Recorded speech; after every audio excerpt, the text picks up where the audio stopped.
Muy buenas tardes y bienvenidos a nuestro programa de radio. Estamos muy felices de tenerlos una vez más aquí con nosotros. El día de hoy les hablaré sobre cómo es que las sociedades de distintas culturas hacen uso de distintas moralidades, economías y gobiernos. En la sociedad hay varios tipos de culturas y cada una tiene una forma de uso de moralidades y les platicaré sobre algunas. Desde hace mucho tiempo han convivido de muchas formas diferentes culturas.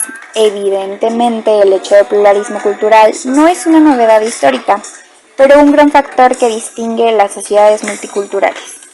En primer lugar, la expansión de las ideas democráticas permite a las comunidades minoritarias resistirse a su estatus inferior y demandar no solo iguales derechos, sino también una igual oportunidad en la vida colectiva. Estamos insertos en un mundo social complejo que se resiste porfiadamente a ser reducido a un esquema conceptual o epistémico, puramente monista. Y ahora les hablaré sobre la época prehispánica. Pues la época prehispánica es una parte de la historia de México que se refiere a todos aquellos acontecimientos o eventos que vivieron los habitantes del territorio mexicano antes de que ocurriera la conquista de los españoles.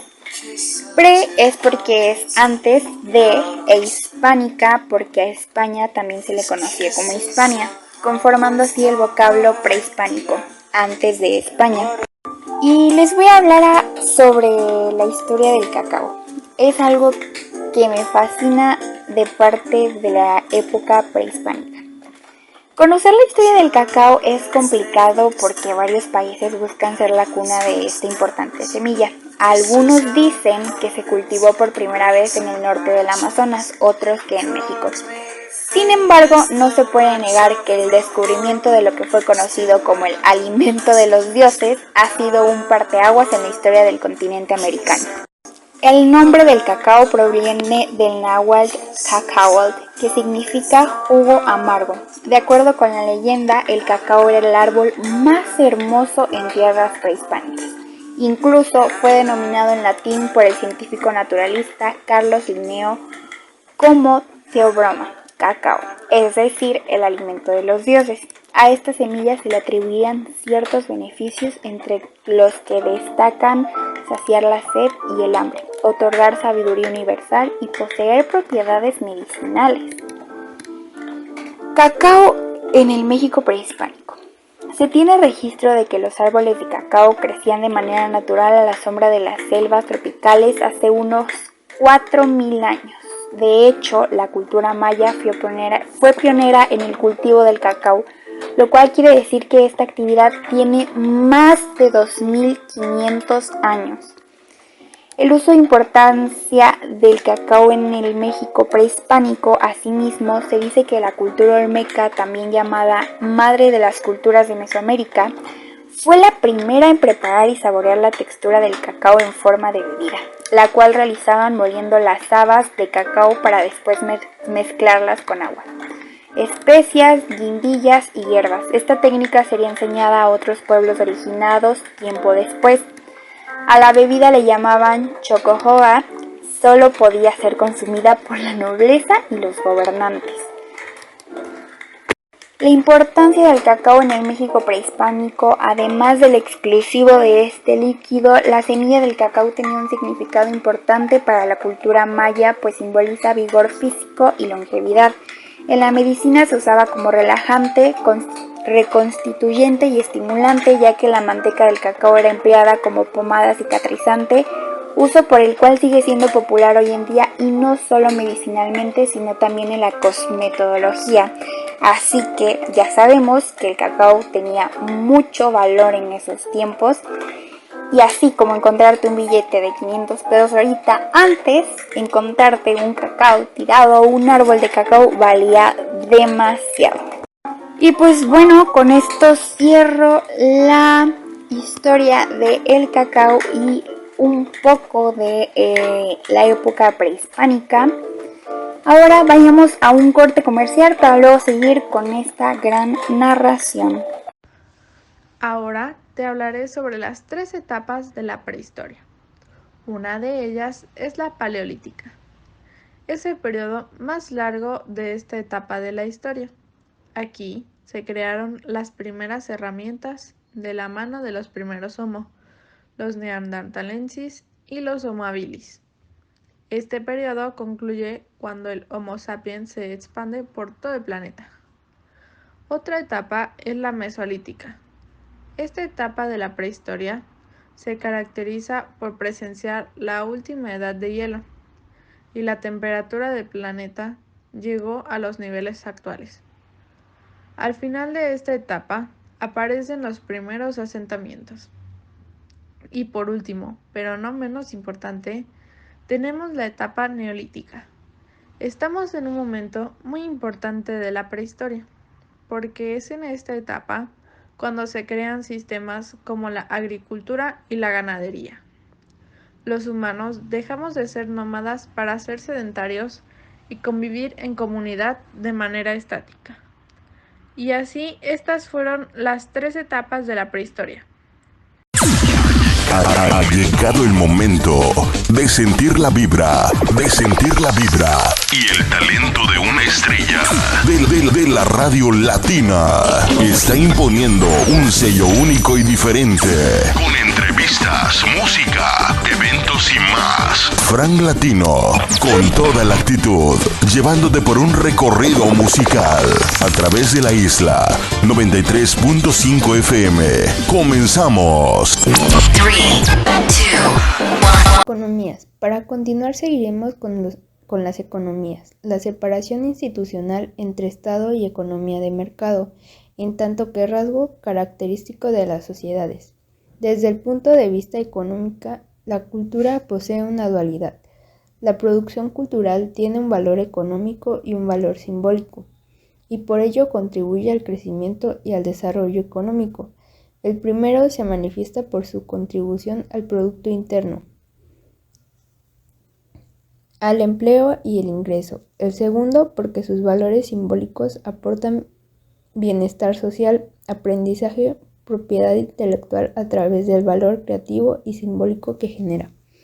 Para finalizar, continuaremos con el gobierno. A partir de la creación de Conaculta dio inicio la elaboración de programas específicos para atender el desarrollo del sector cultural. Antes de la existencia del Conaculta, los programas culturales se presentaban como un apartado de los planes de la SEP. Así, por ejemplo, para el periodo 1977 a 1982, la cultura era tratada en un apartado en el que se hacía mención del patrimonio. La evolución humana, la evolución social y la evolución económica. Tenemos en exposición vestimentas con ayuda de un profesional. Te mostraremos la realización de herramientas con piedras y cuarzos. Nos ubicamos entre Sur 7 y Sur 8. No faltes. Te invitamos a nuestro museo donde te daremos un entretenido recorrido donde te mostraremos herramientas que elaboraron nuestros antepasados, como puntas de flecha, hendiduras, lanzas, dagas y hasta hachas, entre algunas otras, aparte de que te daremos una plática sobre los diferentes periodos de la Edad de Piedra. No faltes. Ha llegado el momento de sentir la vibra, y el talento de una estrella de la radio latina. Está imponiendo un sello único y diferente. Con entrevistas, música, eventos y más. Frank Latino, con toda la actitud, llevándote por un recorrido musical a través de la isla 93.5 FM. Comenzamos. Las bellas artes, las culturas populares, la cultura impresa, la cultura y la educación audiovisual, las asociaciones culturales y la protección de la obra artística e intelectual y los intercambios. Las formas indígenas prehispánicas de comportamiento moral desde el nacimiento hasta la muerte. En su diferente forma, amar, trabajar, jugar y convivir estuvieron determinados por una relación estrecha y armónica con la naturaleza. Maximiliano Salinas, el estudioso de las culturas, En su libro Gracias a Dios que comí, nos da diversos testimonios de misioneros europeos que dan cuenta de los diversos códigos de conducta y las formas de enseñanza entre los indígenas prehispánicos. En 1954, un misionero jesuita portugués escribe de los indígenas de Brasil. Los niños son alegres y dados a holgarse y los hacen con tanta naturalidad y amistad que entre ellos no se oyen palabras ruidosas ni ofensivas desde un pequeño.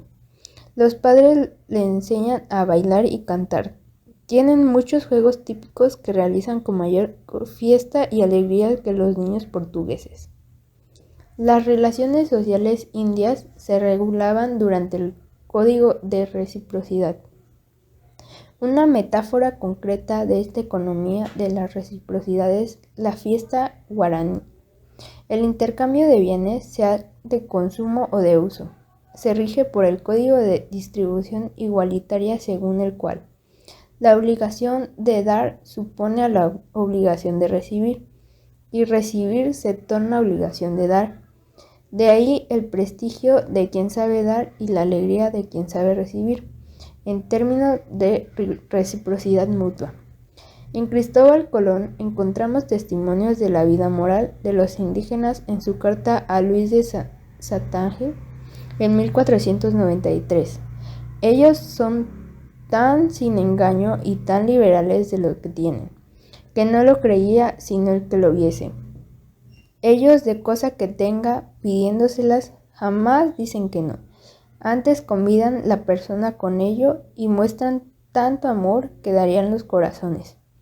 Este conjunto de códigos nos da la pauta para reconocer que el hombre es un ser moral y que la evolución en ese sentido va variando y profundizándose con el paso del tiempo. Gracias por escuchar.